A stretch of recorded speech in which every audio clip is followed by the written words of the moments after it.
And hello, everyone. We are back. It is I, Roman, and we are here with our season one finale. I guess we're gonna call it that because yeah, we're doing seasons now. I didn't know if you know, but now we're doing seasons, bitches. And this is gonna be the season one finale because we're gonna take a month off, and then we're gonna come back, and that's gonna be season two. So, well, this will be our last what is it, on time fucking thing for season one. Then next week we are going to do like some rewinds. We're gonna post or drop two of the old of our favorites panels. So you'll have that, and then we're gonna be taking a month off. Are you excited, Cameron, for the month off? I am. I think it's gonna be interesting because I want to have some fun with like the off times. So so I know we've thrown around some ideas, but I'm excited to like do it. Yeah. And see what we can like throw together. But yeah, I'm excited to have the time off. I think we've done a lot this year. I mean, fuck yeah, we've done a lot. I think 51 fucking shows, bitch. That's a lot. So yeah. Yeah. I mean, I'm excited. Like when we take the month off, everyone, we're like going to be using that time to focus on like what we want to do for like, obviously we're going to take a break, vacation, party, you know what I mean? Suck some dick, eat some ass, get fucked. But we're also going to like take that time to focus on what we want to bring for season two. You know what I mean? Like we're going to start doing visual panels. You know what I mean? We're going to continue the visual interviews. We're going to bring you all that. I can't wait to like review the panels from the first season and do like season, next panels or like, like continue the panels or whatever, plus new panels, right? So it's gonna be exciting. We're excited. Yeah. But let's focus on this episode. I have my friend Sam here. Say hello, Sam. Hello, Sam. You guys might remember him from the all of our parents died episode.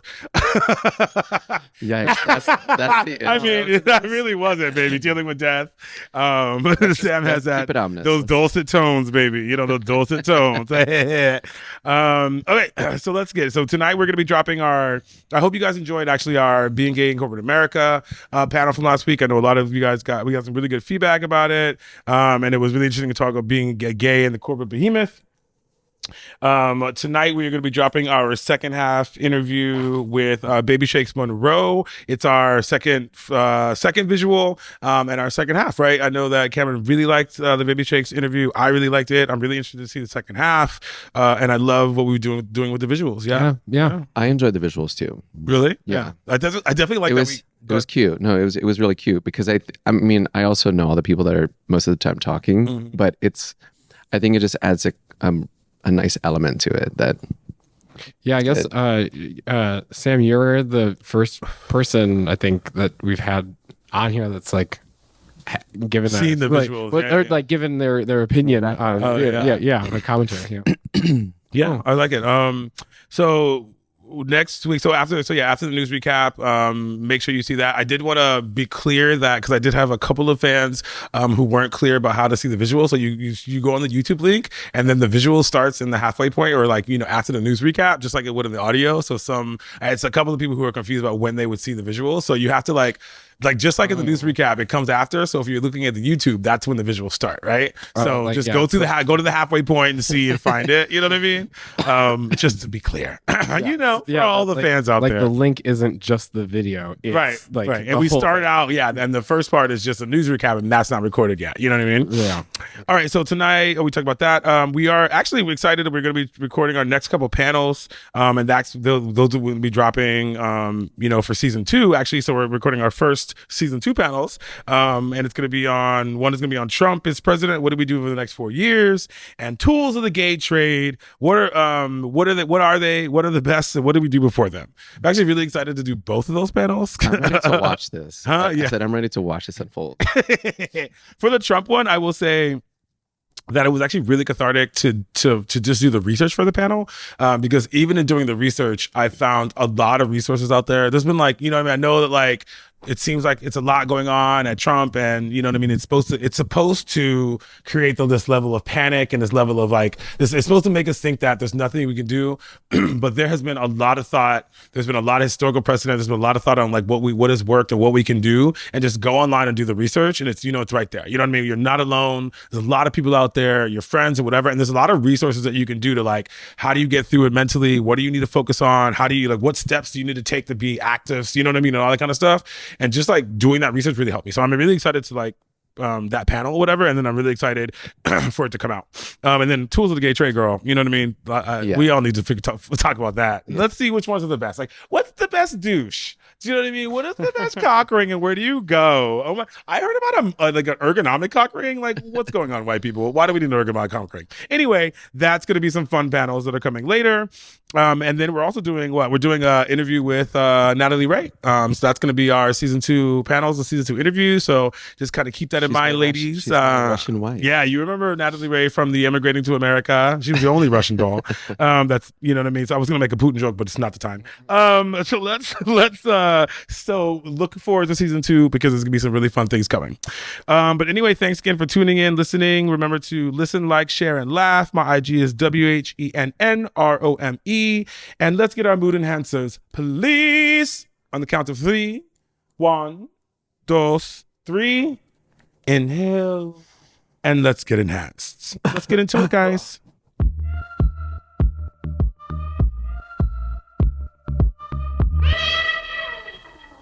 Happening since we last saw each other. Woo!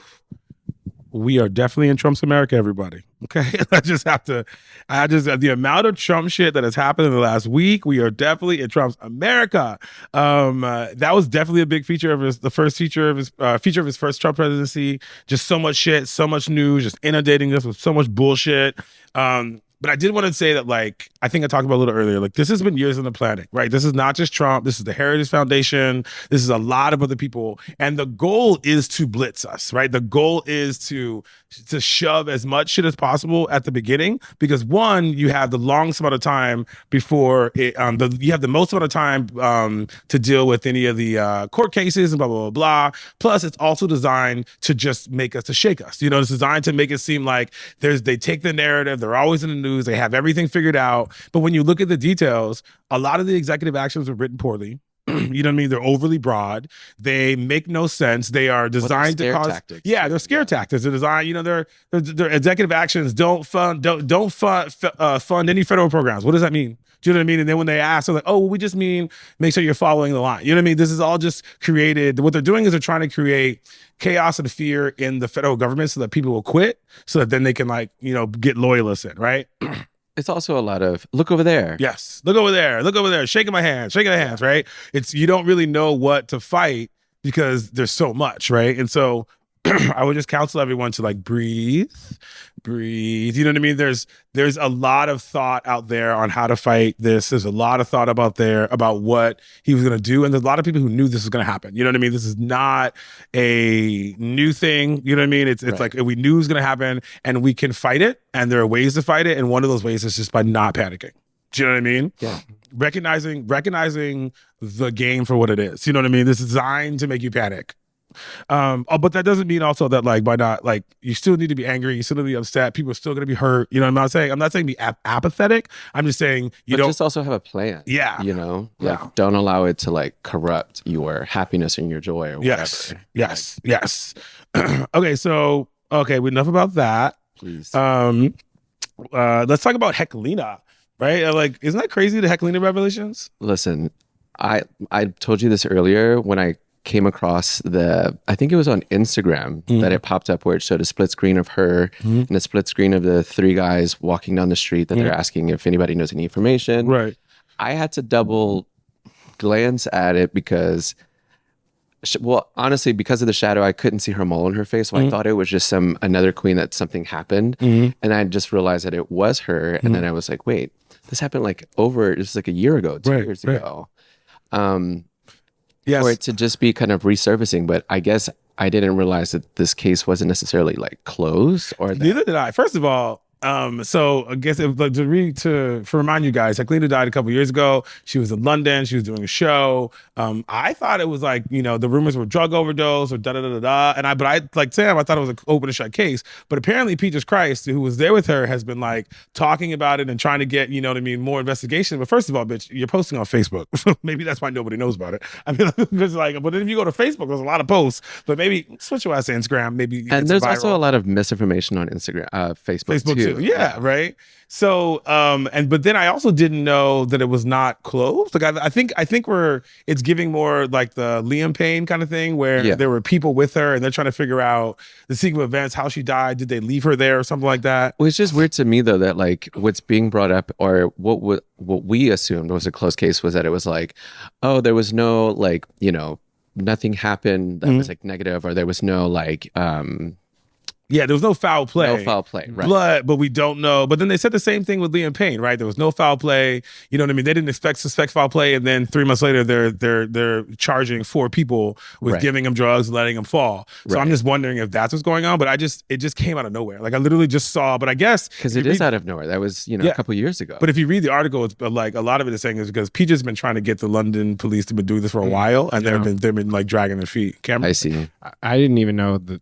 I didn't know anything about this. So. I didn't know either, girl. You know what I mean? Like apparently the fucking conspiracy, like there's like the case of head cleanup, bitch. We got to be following this shit for a while. Yeah. Netflix documentary. Hello. So yeah, there's that. Let's see. I saw a Broadway show last week. Some Like It Hot. Have you guys heard of it? Some like it hot, and that's all right. And that's all right. Yeah, that's the promo that they were showing. Right? I've seen so many. Okay, I know zero about this. Yeah. Please. It's a cute Broadway show. You know what's really funny? It's like for me, I like have always loved Broadway, and when I remember, but I've only ever seen so many. As a child, I just loved the ones that I saw on TV or movies, but I've recently been going to a lot more, right? But as I've seen more, I'm realizing that I really like the older ones. Like, and by older ones, I'm talking about like Peter Pan, Some Like It Hot, been running for decades, versus like the Some Like It Hot, like the film with Monroe. Yeah. Okay. Literally, they made it a play. Got it. And it's like it's versus like the Wickeds and the Hamiltons. You know what I mean? Like because they're just better, like just more palatable. They're better Broadway shows. So Some Like It Hot was really good. I love the whole cross-dresser. First of all, I'm a cross-dresser. Is that the one when they go in a boat or they're on a trip or something? Yeah. So what happens is they witness a mob hit these 2 band members, and then they go on this boat. They have to pretend to be ladies to escape the band members. But the cool thing is at the end, one of them decides to stay a lady or stay half a lady. Because he finds like on the Broadway show. Yeah, on the Broadway show. Yeah, not the movie. But it was good. It was like I was like, well, you found a home here with this cross-dresser shit. But can we talk about how when I realized I was a cross-dresser, because I wear women's clothes, and it was like I looked up cross-dresser and it says. Hold on. The definition is someone who wears clothing that is typically associated with a different gender as a form of self-expression. Oh. But you know what? I think that word was definitely like weaponized in a different way back in the day. So now that we know the real definition, we're like, well, yeah, that's me. Yeah, that's me, but it's kind of weird. To be called in I'm just gonna let that one sit there.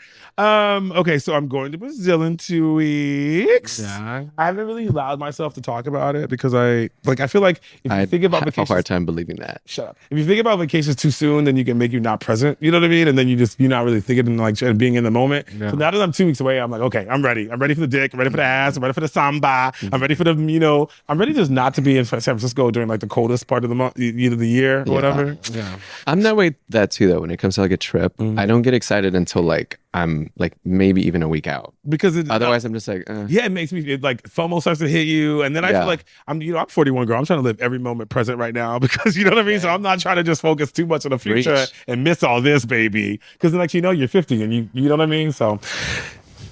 Anyway, let's move on to party. I don't know, girl. I'm only 42. Let's move on. Right, bitch. I know, bitch. Woo. Let's move on to party reviews before I get older.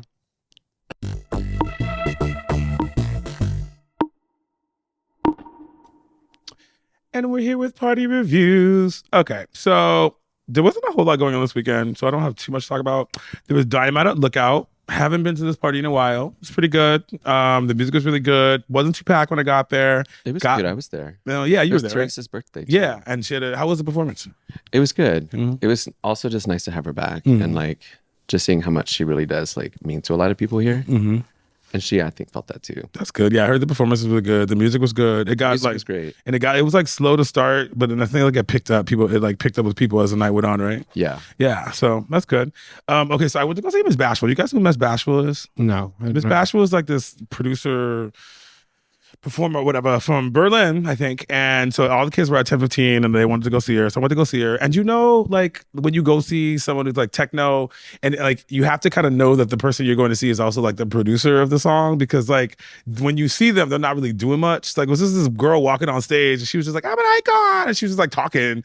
But like the music was really good. And I'm assuming she produced the music, right? So like that's why people liked her. But all I saw was this white woman just walking back and just like, you know what I mean? Just kind of posing like and talking. Yeah. And like just kind of like, hey, you know what I mean? It was just like, I don't think I've ever seen that before. it was just like, you know, or like it's like, or like when you see like Cobra, like, you know what I mean? Like she sings, but it's like not like, you know, whoa, you know what I mean? So, but like you have to recognize that it's not just that, it's the whole experience, right? Yeah. But at least Cobra dressed up. The bitch, you know, the bitch had something on. This bitch had on it looked like Bianca at the Kiki. Do you know what I mean? Like, you know what I mean? A cute girl at the Kiki and like a halter top and some tights. You know what I mean? It was just like, okay. The kids loved it though. They was eating it up. And I was there trying to fuck the boy, so I was eating him up. So anyway, upcoming events. We have Iconique at Oasis on 131. That's this Friday. Luigi's Playhouse, not Luigiani or whatever. Not that Playhouse. It was the actual Luigi. Mangione. Yeah, Mangione. I wish I could be in that man's Playhouse. Then we have also on Friday 131 we have Club Poppy at Bo. They got Joe Pacheco and Sergio Loaiza. Gonna be there. I'm gonna be there. I love Circuit. See you there. We have Electrolux, the Rave After Dark at the Mint on Saturday 2/8. I really like the parties at the Mint. Like the Mint parties have been really good recently. Have you guys gone? Well, actually, I was invited to go. Kai invited me next. It's next Saturday, right? Yeah. Not this, but next. Yeah. No, it's not this week, February. but next weekend. Yeah, February. Yeah, I've never been there. I've never been inside of it. I've heard like parties from his place. You can see kind of in it. It's the parties that I've been at the Mint, most of them have been good. Like, you know what I mean? There was that I think Sneaks. Yeah, Sneaks and then there was really another good party. Like, is it like multiple rooms? Because there's like multiple rooms. It's just high class. It's just like a nice upper low, like, you know, more chic-ish. You know what I mean? That you can suck dick in. I felt high class and sucking dick in there. There's Eruption Valentine's Day, so that's the party that looks like a cum shot. Their logo that's going to be at Bo. Great music, cum shot logo. There's a I'm doing some like farther out parties. Because we're not going to be back for a month. There's a Polyglamorous 10-year anniversary at Public Works on 2/16. Haven't been to a Polyglamorous. I'm not going to be here, but the Polyglamorous parties at Public Works are sick. So I'm sure you guys are looking for that. And then I have on 3/15 Truck is throwing the only sexy party, bringing Amanda Lepore. Okay, girl, her tiny little ass. And that's like random, but you know, it's suits random, totes random, but I'm here for it. You know what I mean? Bring her bitch, bring that bitch up here. And at Club 6. Hello, so, right. But she's gonna get lost and fall into a crack in Club 6 or something, die or pass out because it's so hot. That bitch gonna walk downstairs and be like, no, thank you, and walk right back up because downstairs is a mess. Anyway, and that's it for party reviews. Let's go to break.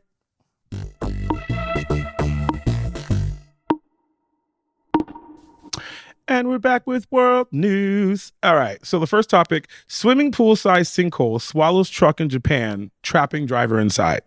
So a truck and his driver were swallowed by a sinkhole the size of a large swimming pool that appeared at a busy intersection in the Japanese city of Yashio. The crater was 31 feet wide. Like, damn, that's a big ass sinkhole. It's thought to have been caused by a river basin sewer pipe break. After 8 hours, the driver was still stuck in the fucking thing. They were pumping oxygen into him. He was talking, now he can't. Right? Apparently, there have been several incidents with sinkholes in Japan over the last years. There was a sinkhole in Hiroshima that was caused by the nuclear bomb. There was a sinkhole in Hiroshima in September after another pipe burst, and then there was a huge sinkhole in 2016 in another place. I didn't know that Japan had problems with sinkholes. Right? Did you guys? I mean, did you know that we had one not long ago? That's what I'm saying. Do we have sinkholes? We had one, and it was like in San Francisco? In like Pack Heights area. It happened, and it was on a street. It wasn't that big. It wasn't 30 feet. Right, but it was a sinkhole. Oh, yeah. I was here. I was about to just tear Japan a new one. Do you know what I mean? But apparently we have sinkholes here. Huh? Tear a new sinkhole? Honestly, I just remember hearing about it on the news. Do they have sinkholes? You're from the South. That South is a mess. They have sinkholes. The South is a sinkhole, right? Okay. I was like, I'm sure they got sinkholes on the South. Let me ask Sam. And I just thought that was funny. If you go to New Orleans, there's sinkholes that called potholes. Okay. I just thought that was like a pipe would burst, you drive it, and then you fall 31 feet in Japan. Like, damn. Okay. I'm not going to Yoshia or Hiroshima. Hello, girl. I mean, I'm sorry. Yeah, probably not for the nuclear holiday. Never mind. Let's just go to American news.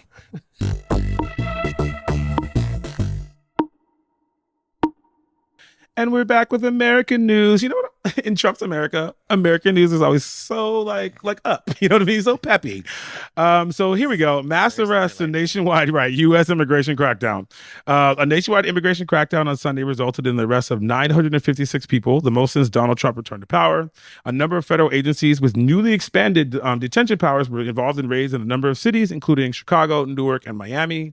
Apparently, Biden carried out, I didn't know this, Biden carried out about 311 immigration deportations daily, but mostly with those who had committed crimes. So, I mean, it's kind of interesting. Like we talk about Democrats, Republicans, but the Democrats ain't no better. You know what I mean? I remember Barack Obama. They also so apparently all this is for to get rid of criminals. And they said that they out of all of the people that they collected, it was 58% of them had a criminal record. So, I mean, it's they say that. That's the same thing with Americans. Right, right, girl. 50% of people here are criminals. Yeah, and So Trump has carried out 21 executive actions to overhaul the U.S. immigration system. None of the mayors or local law enforcement seem to have been in on the raids. So it's definitely sad to see that these raids happening again and illegal immigrants being attacked by Donald Trump.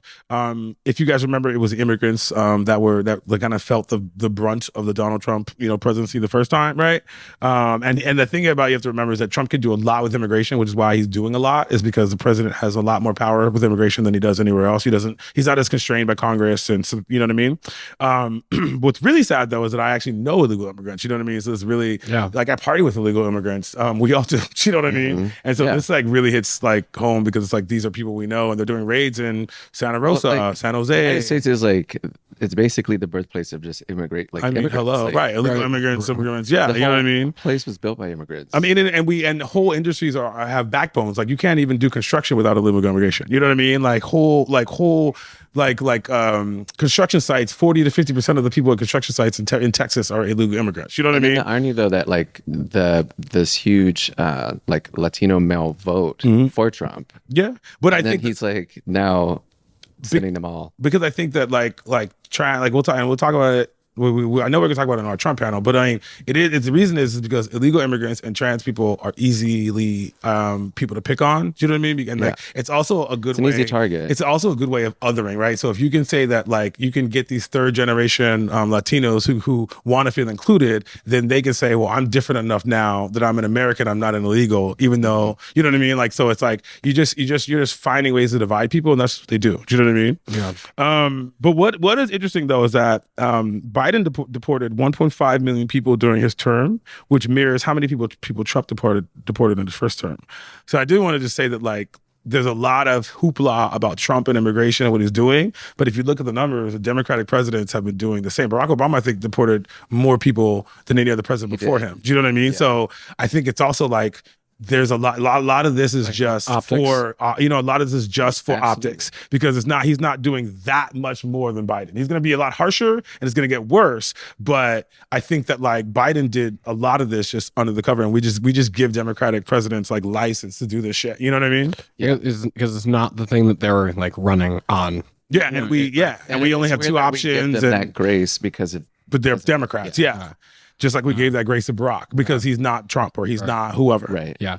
One other thing I saw that was interesting about the whole immigration thing was also I think they were doing a little bit of a study on the planes that they're using to fly the people out. That during Biden the planes used were I think the charter was $300,000 and now they're using these military jets that the round trip is $800,000. So it's for all this glitz and glam and the showing of oh, it's a military jet, right that we're paying for. We're paying through the ass the cost of it just to and how sustainable is that going to be? You know what I mean? These are all just optics. It's just lighting money on fire just because now I can have this picture of this plane, even though we're in a depression. I mean, they're having to go back because what was it?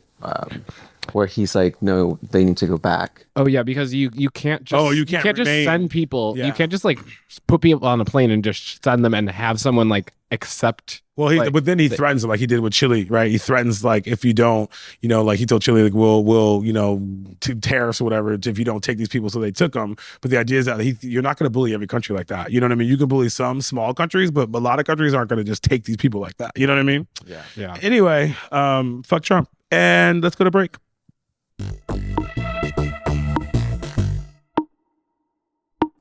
And we're back with SF Local News. This one's back. doozy. Okay, so SF parents question why police can't arrest a man captured on video exposing himself to children. So parents in SF's Castro neighborhood say city police have failed to take action against a man repeatedly witnessed exposing himself and masturbating in front of children after they leave school. In videos, the man is seen to be standing on the stoop of a residential building, nude except for running shoes. The man begins touching himself and appears to be on the phone talking with someone.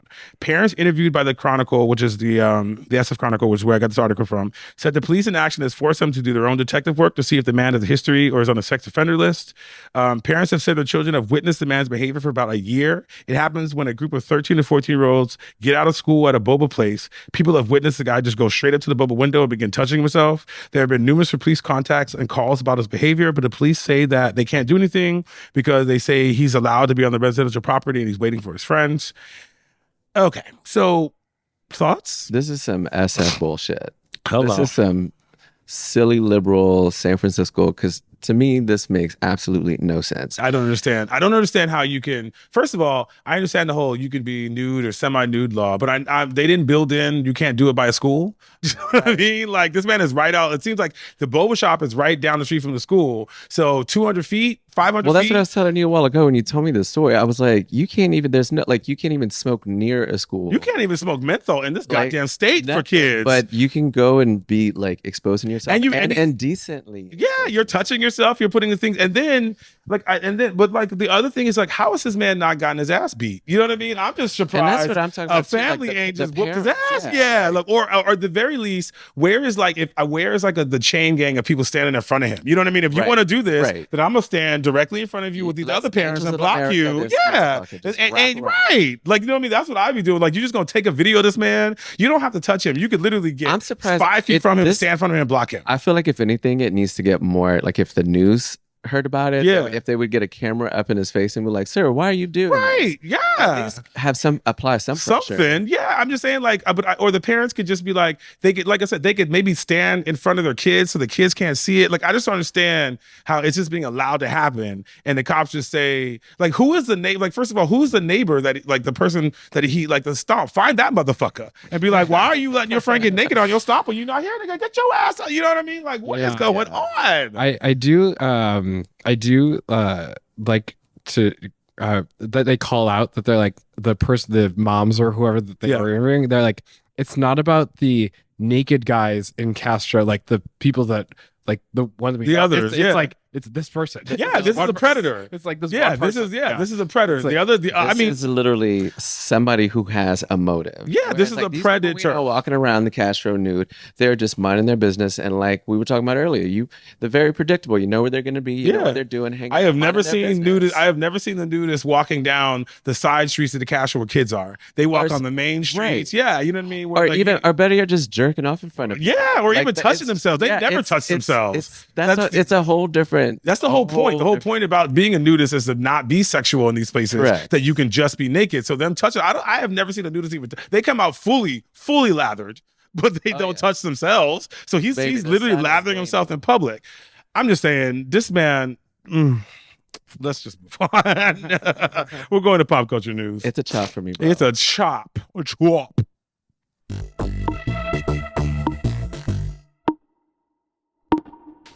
And we're back with pop culture news. Why Selena Gomez is faking backlash from liberals and conservatives alike. So basically, Selena Gomez posted a video of herself crying about the arrests of immigrants by Trump. The video was just of her crying and saying like, "Oh my God, like my people, and I want to be there for you. I promise." I promise I'm gonna do more. I'm gonna do more. It was something like that. No, what she actually said was, "I wish there was something I could." I wish there was something I could do. Whatever. That's where she got the backlash. Okay, don't edit me. Okay. I was like, I actually just watched a video after. Oh, okay, cool. And I was like, Okay. oh damn. But needless to say, this did not go well for Selena. And within like a day, she deleted the damn post, and she was getting flagged from every fucking corner. She got it from the lefties because they were like, "Bitch, you in that fucking movie about the trans girl that while it's got a lot of awards, people think that it's both racist and homophobic or transphobic." Sorry. And then also it was just, I was feeling what the people were saying. It's like, bitch, like we don't need you to be crying. How about you take some of that billionaire money? I know you're not fully. I mean, it's not. It's not all a billion in your bank, but take some of that money and and maybe start a legal fund to help these immigrants. You know what I mean? What's interesting is she did like a document, like a documentary about like all of this, about like people that are undocumented because her grandparents weren't and all this other stuff. But it's like, to me, she kind of has like a copia of like outlets that she can do something. So I think it was just she misspoke maybe because she was I think so. One of the things that I've been doing when I'm not defending her by any means. No, but one of the things that I was when I've been researching about the Trump panel I'm doing later that they were talking about is like the performative angst, right? And this idea that like over the next 4 years Trump's gonna be doing a lot of shit and just posting it to your followers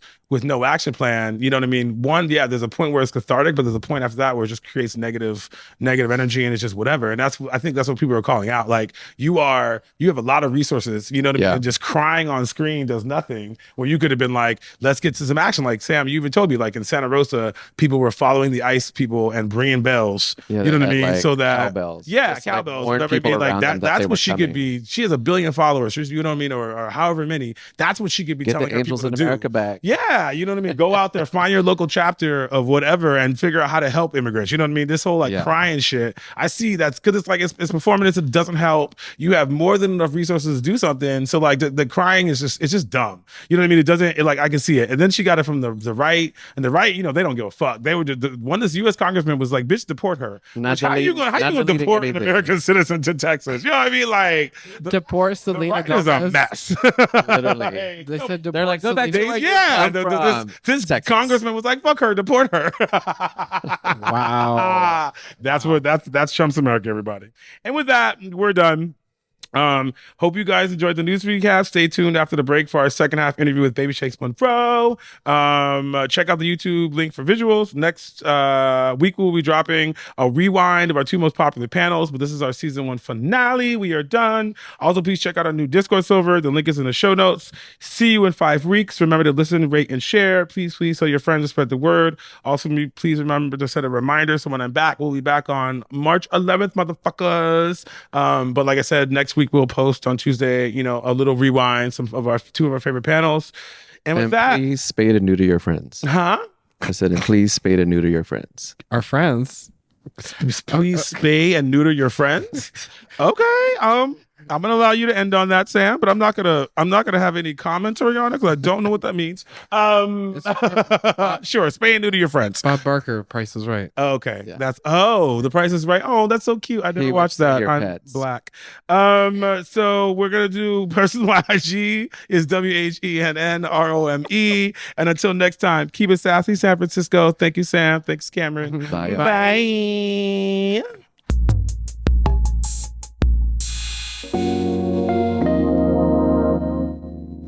Hello, everyone. We are back for part 2 of my interview with the amazing Baby Shaques Munro. I'm amazing. She said so. Yeah, she's one of 11, big love. And somehow she escaped from Brentwood because, girl, Brentwood is a mess. Like, woo! Like, y'all need to look up Brentwood. It's not the Brentwood that I thought of, like in LA. That's Brentwood by UCLA. No, this is the Brentwood by Corcoran, the prison. You know what I mean? Like, Jesus, this Brentwood is crazy. It's got Native Americans, white people, and religion, and racism. Okay, so Baby Shake, let's start off. Thank you for being here. I love you. I love you. Thank you. Take a breath because you were just coming for Brentwood real hard. I mean, girl, that's because for my people, okay. For that black woman, they got that damn dog, that canine dog scalp. Okay.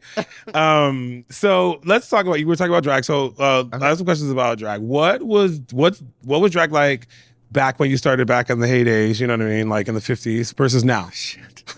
Okay. So what I would say is, if I recall correctly, RuPaul's Drag Race didn't exist yet, or it was only on like YouTube or something like that. Okay. So drag was still local. Mm-hmm. You would see intermittently like YouTube clips of like really famous pageant queens doing Shirley Bassey, amazing Shirley Bassey numbers, or like there's that drag queen that falls. She Oh yeah, she I Need a falls, Hero. does a split, She does and you're like, yeah, bitch, she's Yes. trans now because she had to have given that dick up. Because you don't just fall from a stage and hit that thing. We were all like, oh, I need a hero. Yes. You need a hysterectomy now. So you know the video. Yeah. That's the important part. That was how I saw drag. I literally had to learn how to do makeup by myself. I like the people at Krylon helping me. Like it was different.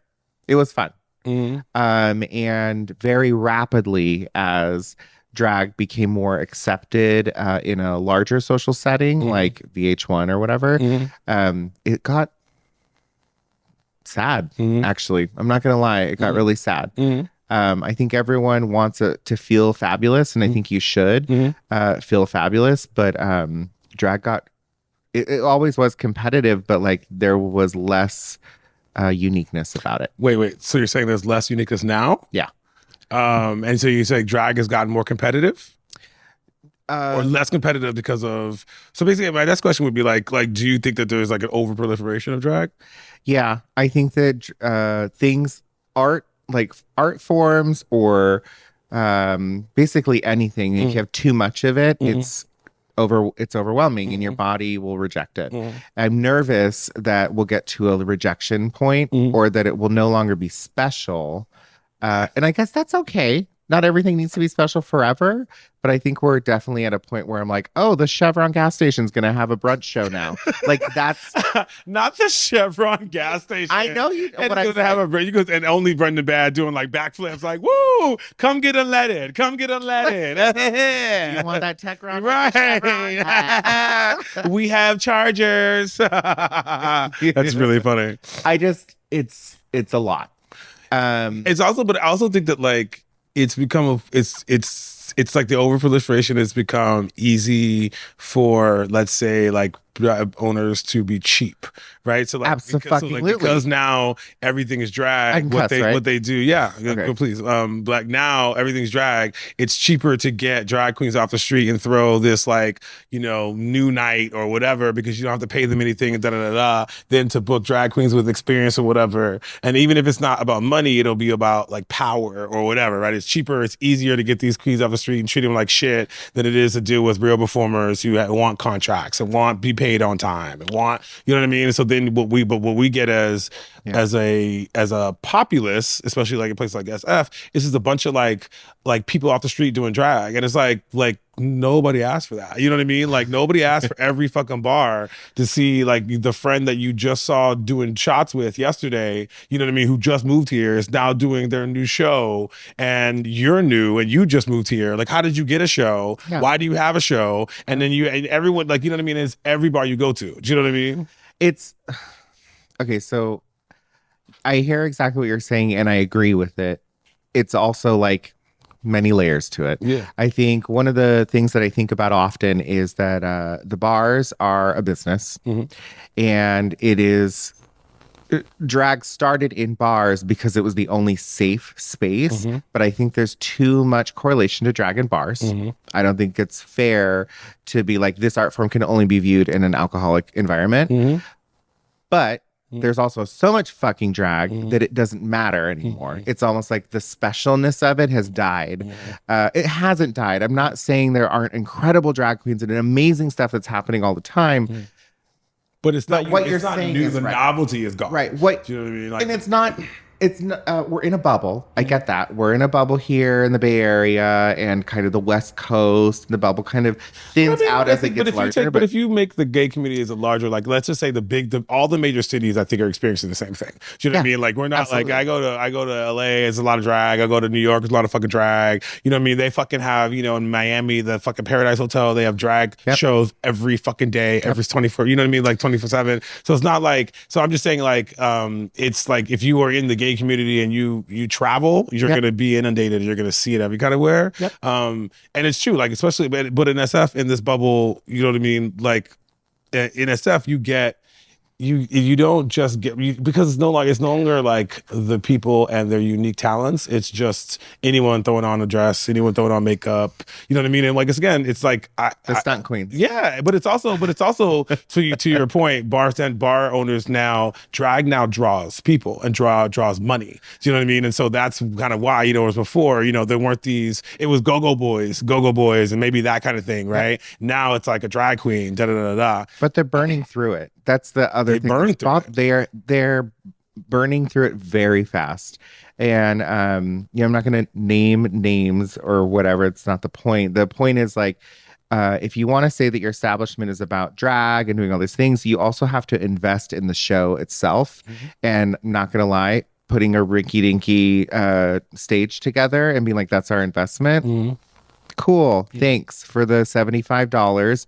For me to spend 10 hours of my day putting on drag, showing up to your gig, money I had to spend to get there. All these costumes are not cheap. If you hire cheap drag queens, that's on you, not me. That's not how I showed up. This jewelry is hundreds of thousands of dollars, not everything, but a lot of it.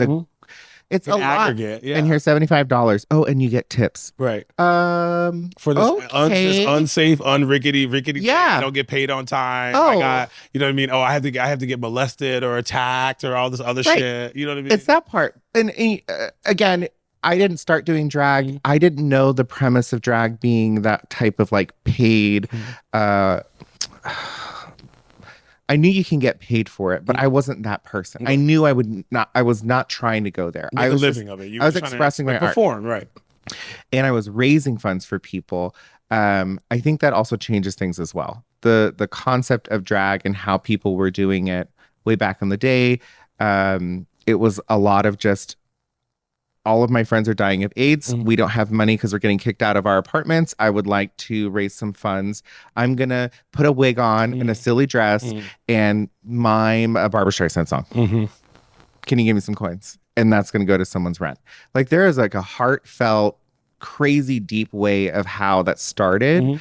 And I'm grateful that that's how I started. It doesn't mean everyone has to go and suffer to do art. But it definitely changes how I look at it and how I'm kind of like, oh, great, you're just kind of burning through it if you're going to say it for the community or which one. Yeah. I mean, but to your point, I think it is part and parcel of progress to get to that oversaturation point, to get to the point that, because if you are still so far focused on the origin, then you haven't made progress, right? Absolutely. And so if you've made the progress and you're not going to see it the same and you're going to, but I do think that like, there's that, but there's also the oversaturation of it because it's being used to generate funds when people like club owners could be actually doing the real work. Do you know what I mean? And like trying to like, you know what I mean? Like instead of like just going with the easy fix and going with the easy whatever, like you checking in with the scene because it's not the scene is not all drag. It also annoys me that like I think it's great that it gives an avenue for gay men to experience, to show their talents in ways that like you don't really kind of get in the straight world. But it kind of annoys me that the only way you could do it is through acting like a woman. Do you know what I mean? Like, I wish that we could like expand it to be boy drag and, men just having gay men just go up there and just do their talents. You know what I mean? In certain ways, I don't know, it's weird. Some of my favorite drag that I ever saw was at the Stud before it is whatever it is now, like the not original location, but the one everyone knew for a long time. And I went in there and I watched a show. All the performers were in like suits. Masks, paper mache things. They were like pyramids. It was like this sheet came up and there was one person that had strings attached to him and then another sheet came behind them and it was like the all-seeing eye like you see on the dollar bill. Like it was crazy, conceptual, intense, like art, visual art. And I was like, that's why I like doing that. I want to do that. I don't know if they were men or women or whatever. They were just dressed up. It was crazy creatures, right? Yeah. That's what you get at Burning Man.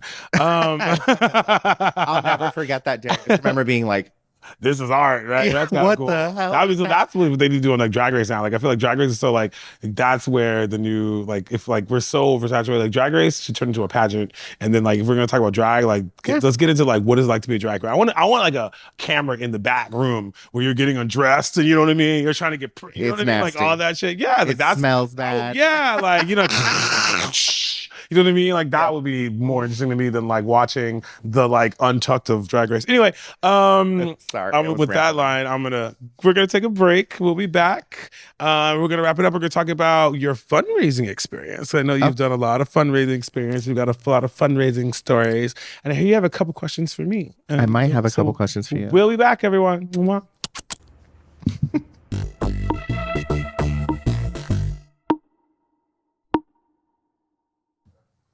Hello, everyone. We're back, and I'm fixing my goddamn skirt.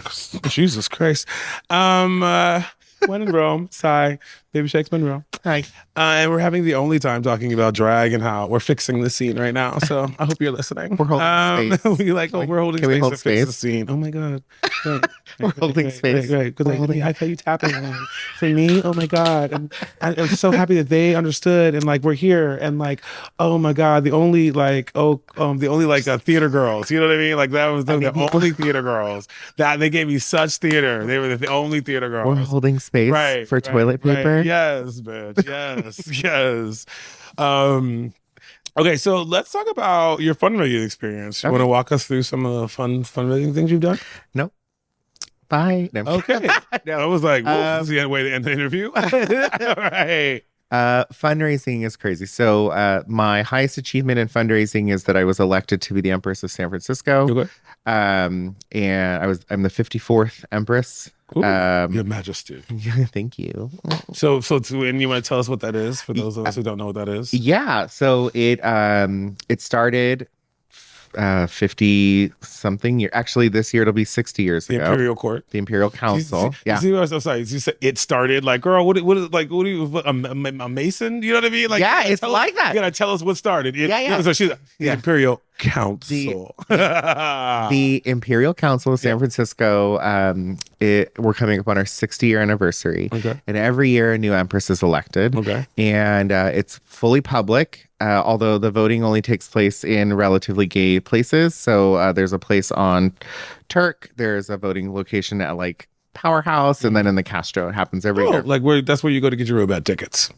Right. Yeah. Same locations. And so you Mr. vote. S. Right. Might as well. I mean, The if you're a DMV. Powerhouse girl, like, come on. So the public gets to vote. Most of the time, the public doesn't know what's going on. Mm-hmm. It's fine. It's Typical whatever. It's just politics. fun. It's just like silly. I know, typical politics. Right. It's just a good fun time. But I basically was elected.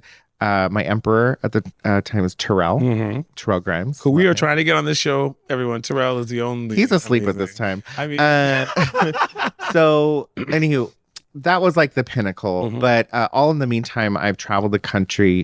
Been really fortunate to support other types of organizations in different cities like Portland and Lexington and New York and Los Angeles and just like kind of people all over and the you place. like as an imperial, whatever, you like fly to different places and they represent like. Yeah, all on my dime. Oh, really? I fly myself there. Oh, I thought they were paying for that. You do that on your own dime? Girl, Hell. it's a nonprofit organization. They have, Nonprofits pay? yeah, they're gonna. Nonprofits have bylines? The fuck? Naomi's does. Oh, Naomi Campbell's nonprofit did. Okay, listen. You do get money per travel, but it's a relatively small amount, and it's totally okay. Your job isn't to travel, Right. but if you can, it's great. Right. So I've done stuff like that and done fundraisers. I've raised hundreds of thousands of dollars using drag as the avenue, and it's just been super fulfilling. Mm. I mean, giving a check out to Matthew Shepard's parents was a very surreal experience. They started a foundation. Yeah. Yeah. They're wonderful people. And I was able to be part of that. And I don't know, it's cool. That's really cool. For those of you who don't know, Matthew Shepard, The Matthew Shepard Foundation. Well, just who Matthew Shepard are. I mean, because some people. Oh, shit. Did no one knows who that is? I mean, we might have some younger. You know, if you're 21, do you know who Matthew Shepard is? You know, probably not, right? I don't know. I should ask a 21-year-old. Yeah. I don't know how to speak their language. It's like memes or something. Well, you know, I mean, Matthew I have a Shepard. 25-year-old friend, and it's hard to speak. Bitch. You know what I mean? I have to do like flashing lights and shit. You know what I mean? Random sound. and he gets it. You know what I Common mean? Core math. Right, and a snap, and he understands what's going on. Jesus. Matthew Shepard, I can't remember which state it was in, but he was murdered, basically. He was beaten up and left to die and then died. He was the only gay in the village kind of thing. And there's all these kind of conflicting stories where they're like, oh, he was trying to hook up with these guys and they were straight. And then they had like the gay panic thing or whatever.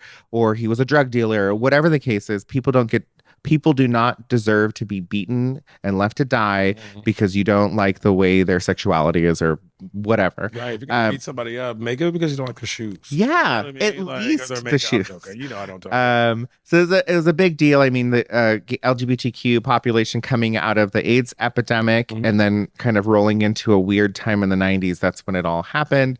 So we're just riddled with terrible stories like that. But anywho, they chose to take the media and press and all that coverage they got, his parents, and basically turn it into a nonprofit and kind of speak to different people.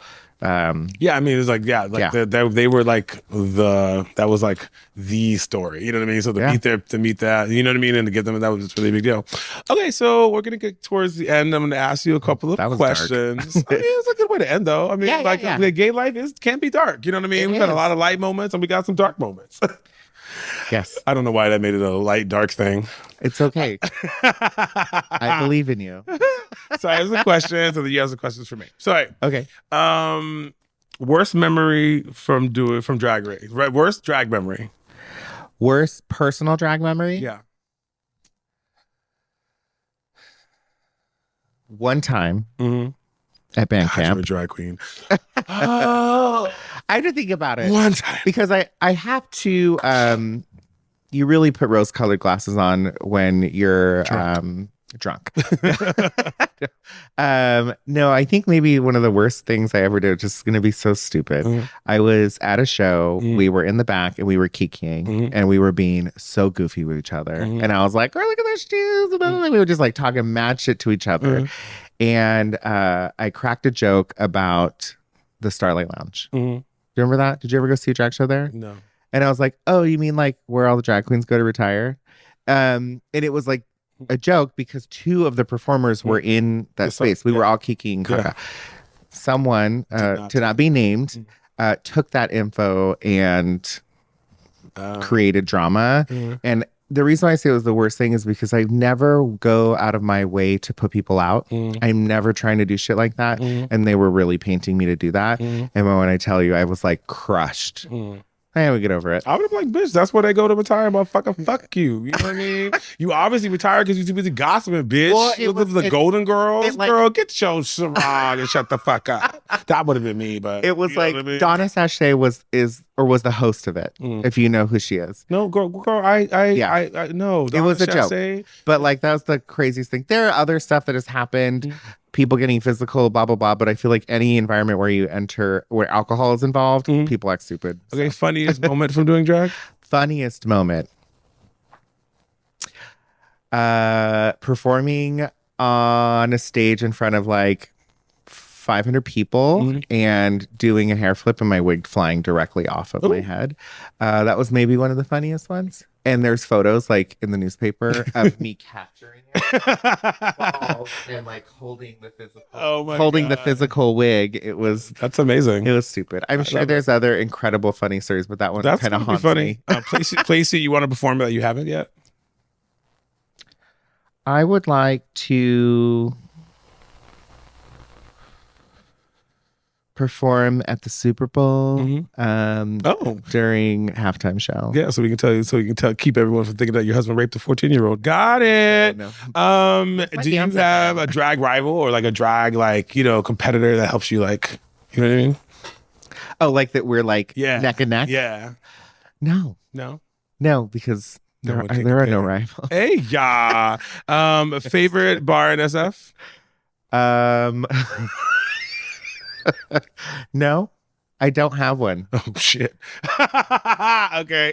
I don't. I thought you were like, no. Oh no, I don't have one. Correct. Enough said. Shit. No. That wasn't the question. But no, it wasn't a question. Let's just leave it there. Just let that Let that fuck it. You ain't gotta explain shit. The do right person. You ain't is gotta like, explain "Ah!" shit. Um, Okay, so you got a couple questions for me? Yeah, I have a couple questions for you. First of all, where does Roman come from?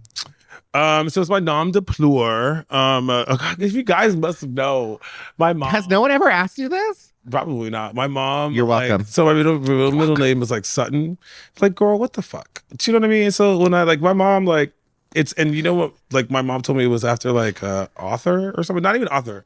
No, I think it was like she just liked the name, and I was just like, bitch, I'm changing my origin story. Like you ain't gonna give me, you know what I mean? Just go.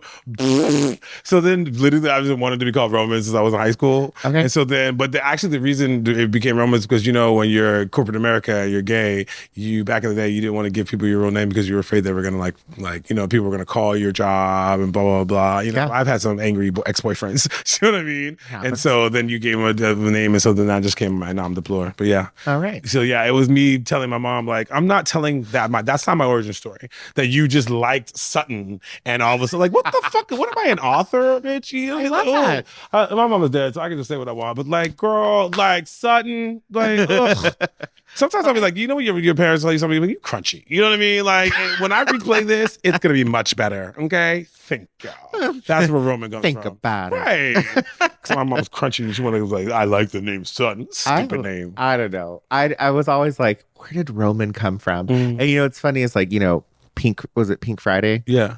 The like, take your medication, Roman. I like people always be like, yeah. Is there there's no correlation No, there? I've been saying Roman before Nicki Minaj has been sexually abusing or people around her have been sexually abusing people. So Oh my I just want to say God. that. I'm sorry. All right. The barbs have come from me. I'm gonna go. Thank you. You're The welcome. barbs. You wish. Oh, do I get my second question right out the Yeah, gate? good. It's not so much a question. Well, it could be a question. The question is nihilism or existentialism. I know. real heavy, but you don't need to answer that. Burning Man? What the You fuck are you? Wait, You don't have to answer Yeah. it, but the reason I'm asking that question is the first time I met you, Yeah. you were obviously talking mad shit, and I was like, "Who's this person? Is he gonna hurt me?" Please, no Right. kidding. Whoa. I'm Okay, kidding. I'm okay. kidding. The only white woman response. All I'm right.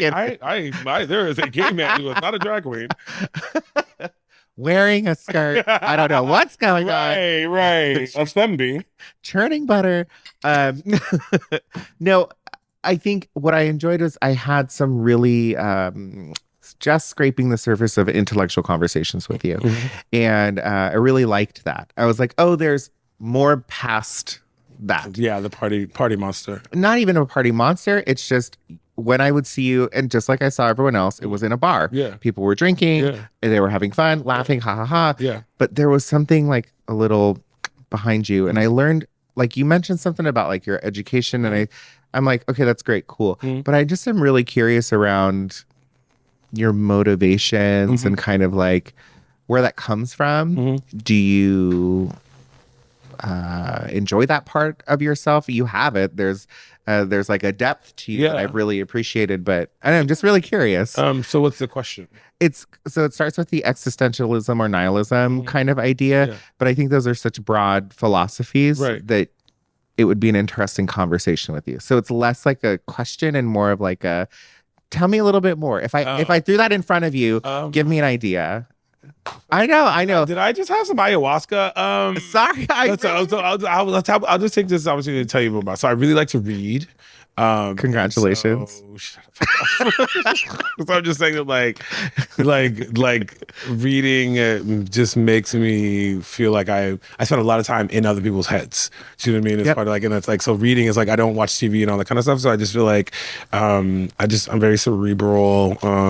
And so I just like, I don't know, want to know where to go with this. But I think, if you wanted to know a little bit more about me, then that's something about me. I'm very cerebral. Probably some would say we're too cerebral. But that's me. I think it's like a hidden charm that I think everyone who runs into you knows. Yeah. We don't spend time talking about and getting deep in all this stuff. And obviously I've listened to your podcast and I've seen your like rants on Facebook and stuff. Like you have really thoughtful, in-depth topics that Yeah. you cover, Yeah. a real list Yeah. about it essentially. Yeah. But I'm kind of also like, do people know that? Does everyone know that? And I feel like I want to Them like, to know that. I want to like, maybe it's something special to No, I you, love it. but But that was like, I think it's important that that's like the podcast allows people to see that. You know what I mean? Like Yeah. to see different aspects because you can't have these conversations with everyone. Like I don't want to talk to everybody. Do you know what I No, mean? Like, I my get it. God, Jesus. But like this allows me to talk to people without actually having to like interact because you just Yeah. can't interact with that many people and maintain and save your mental space. You know, it's what a I mean? lot. My God, I would like to interact with that many cocks. And with that, let's end this. Christian This has been- podcast. Yeah, this has been an amazing interview. Thank you so much. Can I Yeah. hug you? Of course. Thank you for having me. Great, yeah. This is my, so yeah, guys, this is Baby Shaques Munro. This has been the Baby Shaques Munro experience. Make sure that you check on YouTube. You can see us. WHENNROMNE is me on Instagram. Keep it sassy, San Francisco. We love you.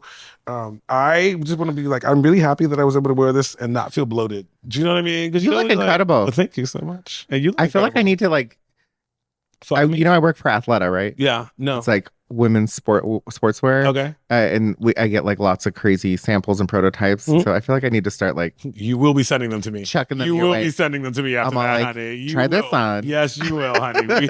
And that just happened, everyone. Thank you. Mwah, we're out. Bye, everyone.